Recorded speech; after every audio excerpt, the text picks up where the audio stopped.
بسم اللہ الرحمن الرحیم۔ فرقان صاحب حیدرآباد سے پوچھتے ہیں، میرا یہ سوال ہے کہ ہمارے گاؤں میں فجر کی نماز کی دعا کے فوراً بعد پوری جماعت کے لوگ زور زور سے لا الہ الا اللہ پڑھتے ہیں۔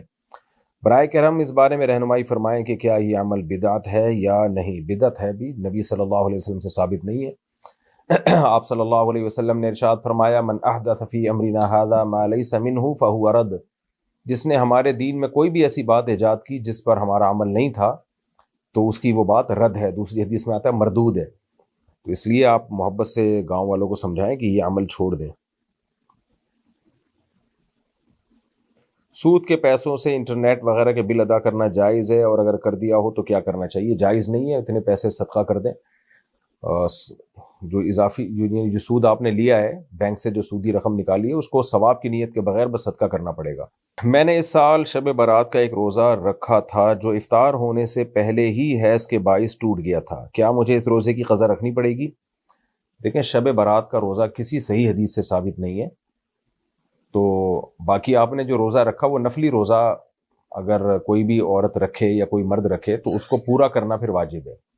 اب حیض آنے کی وجہ سے وہ روزہ ٹوٹ گیا تو بعد میں آپ پر ایک قضا اس کی واجب ہے، گو کہ آپ نے خود نہیں توڑا، لیکن اس کو نظر فعلی کہتے ہیں کہ آپ نے ایک نیت کر لی روزہ رکھنے کی، تو اب وہ اور روزہ شروع بھی کر دیا تو اب وہ آپ پر اس کو مکمل کرنا واجب ہو گیا۔ تو حیض آنے کی وجہ سے وہ روزہ ٹوٹ گیا تو بعد میں جب آپ کو آسانی ہو آپ اس روزے کی قضا کر لیں۔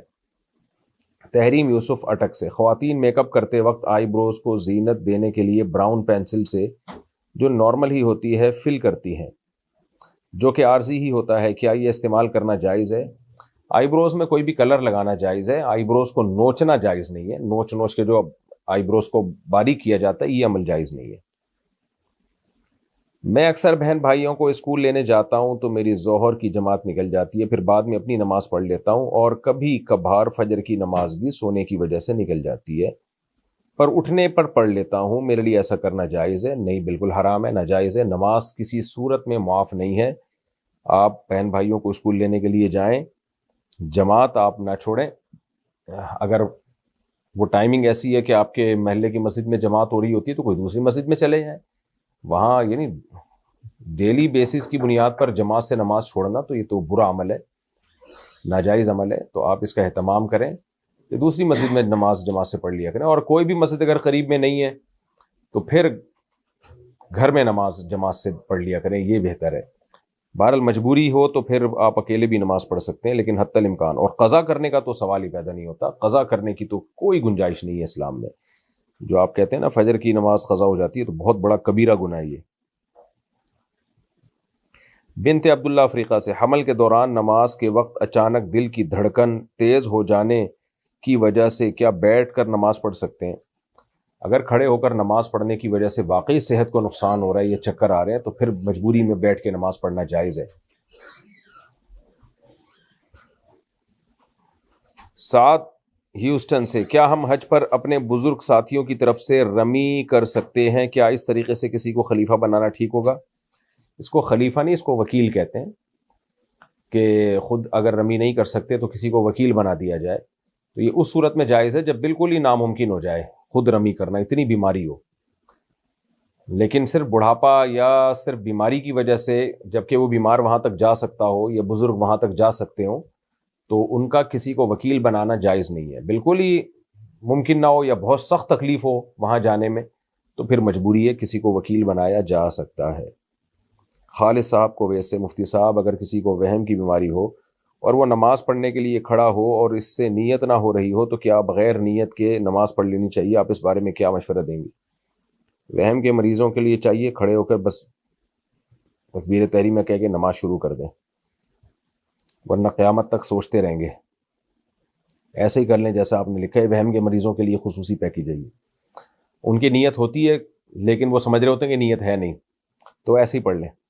احمد صاحب لندن سے، کیا جمعے کا خطبہ عربی کے علاوہ کسی اور زبان میں دینا جائز ہے؟ مثلا یورپی ممالک میں لوگ کہتے ہیں کہ اگر خطبہ سمجھ میں نہ آئے تو کیا فائدہ ہے؟ آج کل بہت سارے کنٹریز میں نے دیکھا ہے کہ خطبہ انگلش میں یا وہاں کی مقامی زبانوں میں جمعے کا خطبہ شروع ہو گیا ہے۔ اگر یہ جائز ہوتا تو اسلاف میں سے ثابت ہوتا۔ اسلام جب دنیا میں پھیلا ہے تو صحابہ، تابعین، تبع تابعین پوری دنیا میں گئے ہیں اور وہاں کی مقامی زبانوں کے لوگ بھی مسلمان ہوئے ہیں، لیکن ہمیں نہیں ملتا کسی بھی مستند تاریخی روایت میں کہ وہاں کی مقامی زبانوں میں جمعے کا خطبہ دیا گیا ہو۔ تو جو چیز اسلاف سے ثابت ہے اسی کو فوکس کرنا چاہیے۔ اسلام تو بہت پہلے پوری دنیا میں پھیل چکا تھا، لیکن کبھی بھی نہیں ایسا ہوا کہ وہاں کی مقامی زبانوں میں جمعے کا خطبہ دیا گیا۔ جمعے کا خطبہ ہمیشہ سے عربی میں ہی ہوتا رہا ہے۔ رہا یہ مسئلہ کہ جب وہ زبان سمجھ میں ہی نہیں آ رہی تو کیا فائدہ، تو یہ تو پھر ہر جگہ اشکال ہوگا کہ نماز بھی عربی میں ہے، سبحان ربی الاعلیٰ یہ تسبیحات بھی عربی میں ہیں، سبحان ربی العظیم یہ تسبیحات بھی عربی میں ہیں، تو پھر کیا فائدہ؟ بھائی اس کا جواب یہ ہے کہ عربی اسلام کی سرکاری زبان ہے، تو اسلام کی جتنی بھی شاعر ہیں نا، شاعر یعنی جو اسپیسیفک عبادتیں ہیں وہ عربی میں ہی ہوں گی۔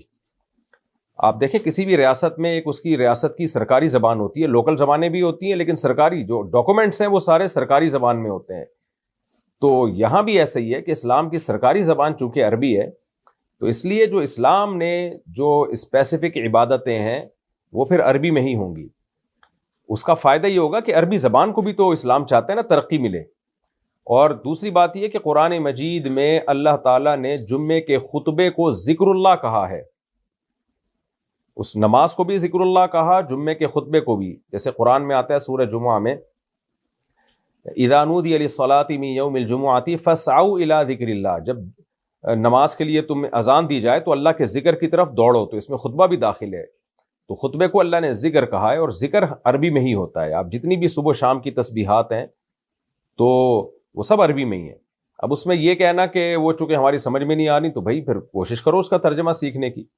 تو خطبہ کے بھی مخصوص احکام ہیں، جن میں ایک حکم یہی ہے کہ وہ عربی میں ہونا چاہیے، جس سے عربی زبان کو تقویت ملتی ہے۔ یہی وجہ ہے کہ جو عربی میں خطبہ سنتے رہتے ہیں ان کو آدھے سے زیادہ تو یاد ہو جاتا ہے۔ الحمدللہ نحمدہ ونستعینہ ونستغفرہ، لوگوں کو یہ یاد ہو جاتے ہیں۔ اگر یہ سب اردو میں ہو رہے ہوتے تو یہ الفاظ بھی یاد نہ ہوتے یا مقامی زبانوں میں ہوتے۔ تو اس لیے جمعے کا جو مخصوص خطبہ ہے، جو سنت ہے یا جو واجب ہے، وہ بہرحال عربی میں ہی ہوگا۔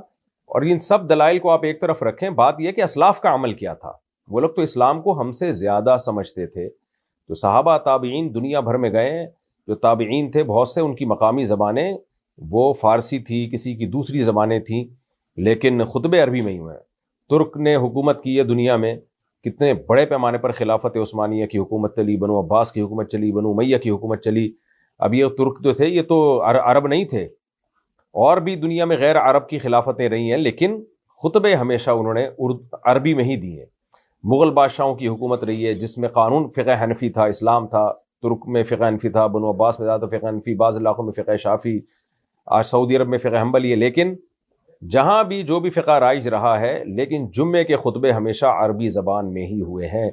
تو اب ہمارے کچھ اہل حدیث بھائیوں نے اور کچھ سلفی علماء نے اس میں اختلاف کیا، انہوں نے کہا کہ چونکہ اس کا مقصد لوگوں کو نصیحت ہے، یہ تو اس زبان میں ہونا چاہیے۔ تو ایک عقلی دلیل دے کے اس اسلاف کی ایک سنت سے اعراض کیا جا رہا ہے جو صدیوں سے تواتر کے ساتھ چلی آ رہی ہے۔ اس لیے ہماری رائے یہی ہے، اور اسلاف کے عمل کی روشنی میں، صحابہ تابعین کے عمل کی روشنی میں، کہ خطبہ بہرحال عربی میں ہی ہونا چاہیے۔ باقی یہ کہ خطبے سے پہلے آپ جو چاہے کر لیں، اردو میں تقریر کر لیں، انگلش میں تقریر کر لیں، وہ واعظ و نصیحت جب چاہیں جس ٹائم پہ جس زبان میں کریں، وہ مقامی زبانوں میں ہونا چاہیے۔ جمعے سے پہلے نہ بھی کریں، آپ جمعرات کو کر لیں، جو بھی سوٹیبل ٹائم ہو لوگوں کے لیے واعظ و نصیحت کا، وہ مقامی زبانوں میں ہونا چاہیے۔ ہو سکتا ہے، اس میں کوئی حرج نہیں ہے، لیکن جو اسپیسیفک جو اسلام کے شاعر ہیں، جیسے ہم پڑھتے ہیں لبیک اللہم لبیک، یہ دعا بھی ہے، یہ بھی عربی میں ہے۔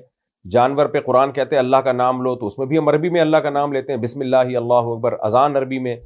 تو اس لیے خطبہ بھی ایک جو ہے یہ بھی ایک مخصوص عبادت ہے جس کے مخصوص احکام ہیں، تو یہ بھی عربی میں ہی ہونا چاہیے۔ باقی اس مسئلے کو لے کے لڑیں نہیں، یورپ، امریکہ اور ان ملکوں میں محبت سے رہیں۔ آپ صرف یعنی عربی میں خطبہ دیں، اگر کوئی دوسرا اس پر اصرار کر رہا ہے، کسی مسجد میں عربی میں نہیں ہو رہا، مقامی زبان میں ہو رہا ہے، تو ان کو وہ کرنے دیں۔ خطبہ مختلف زبانوں میں ہو جائے اتنا برا نہیں ہے، لیکن اس کی بیس پہ مسجدوں میں لڑائیاں پیدا کرنا یا علماء کو برا بھلا کہنا، رائے کے اختلاف میں شدت اختیار کرنا، یہ بہرحال ناجائز اور برا عمل ہے۔